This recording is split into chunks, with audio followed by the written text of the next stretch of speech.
नमस्कार दोस्तों, आज हम जानेंगे राम नाम जाप करने से क्या होता है। एक व्यक्ति हमेशा राम नाम का जाप किया करता था। समय के साथ धीरे धीरे काफी वृद्ध हो चला था, इसीलिए एक कमरे में ही पड़ा रहता था। जब भी उसे शौच स्नान आदि के लिए जाना होता था तो वो अपने बेटे को आवाज लगाता था और बेटे ले जाते थे। धीरे धीरे कुछ दिन बाद बेटे कई बार आवाज लगाने के बाद भी कभी कभी आते और देर रात तो कभी कभी नहीं आते थे।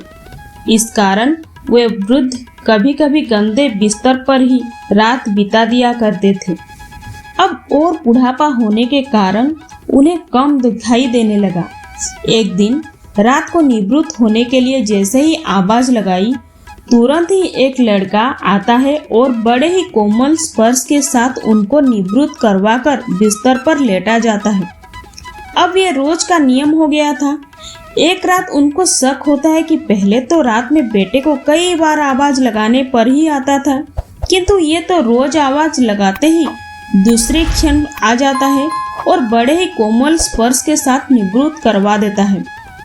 एक रात वो व्यक्ति उसका हाथ पकड़ लेता है और पूछता है, सच बताओ, तुम कौन हो? मेरे बेटे तो ऐसे नहीं हैं। तभी अंधेरे कमरे में एक अलौकिक उजाला हुआ और उस लड़के रूपी ईश्वर ने अपना वास्तविक रूप दिखाया। वो व्यक्ति रोते हुए कहता है, हे प्रभु, आप स्वयं मेरे निवृत्त के कार्य करवा रहे हैं। यदि मुझसे इतने प्रसन्न है तो मुझे मुक्ति दे दो।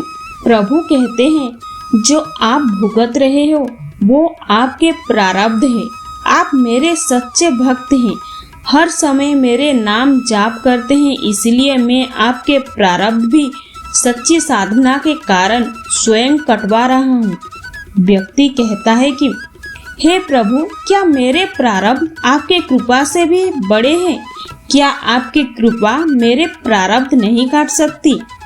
प्रभु कहते हैं कि मेरी कृपा सर्वोपरि है, ये अवश्य ही आपके प्रारब्ध काट सकती है, किंतु फिर अगले जन्म में ये प्रारब्ध भुगतने के लिए फिर से आपको आना होगा। यही कर्म का नियम है। इसी कारण आपके प्रारब्ध में स्वयं अपने हाथों से कटवाकर इसी जन्म मृत्यु से मुक्ति देना चाहता हूँ। ईश्वर कहते हैं, प्रारब्ध 3 प्रकार के होते हैं, मंद, तीव्र तथा तीव्रतम। मंद प्रारब्ध मेरे नाम जप करने पर कट जाता है, पर तीव्रतम प्रारब्ध भुगतने ही पड़ते हैं, चाहे आप अवतार लेकर आओ। किंतु जो हर समय श्रद्धा और विश्वास से मुझे जपते हैं, आपके प्रारब्ध में स्वयं साथ रहकर कटाता हूँ और तीव्रता एहसास नहीं होने देता हूँ।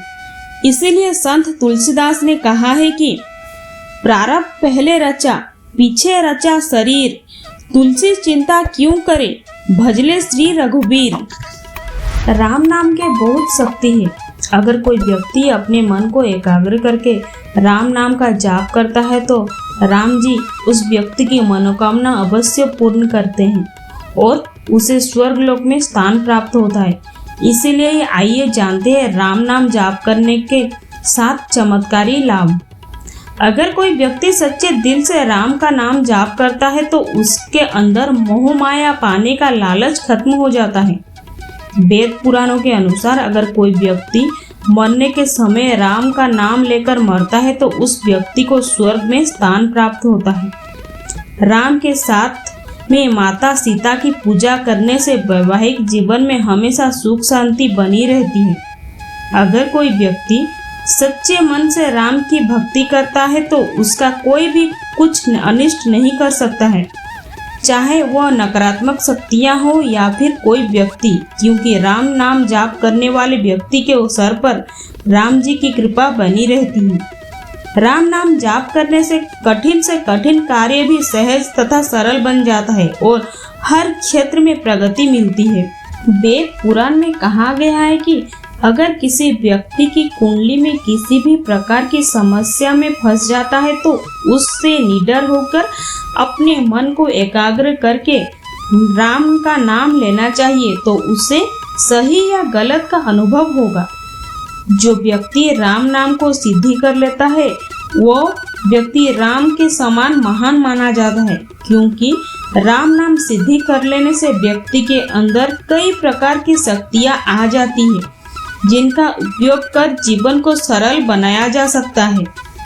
अगर कोई व्यक्ति सच्चे दिल से रोज सुबह एक ही बार राम नाम का जाप करता है तो उस व्यक्ति के अंदर सकारात्मक ऊर्जा का प्रवेश होता है, जिससे उस व्यक्ति के अंदर किसी कार्य को सफलतापूर्वक करने की ऊर्जा प्राप्त होती रहेगी। इसीलिए राम नाम का जाप करना नकारात्मक शक्तियों से बचत है। ऐसे में हर व्यक्ति को सुबह के समय राम नाम का जाप अवश्य करना चाहिए।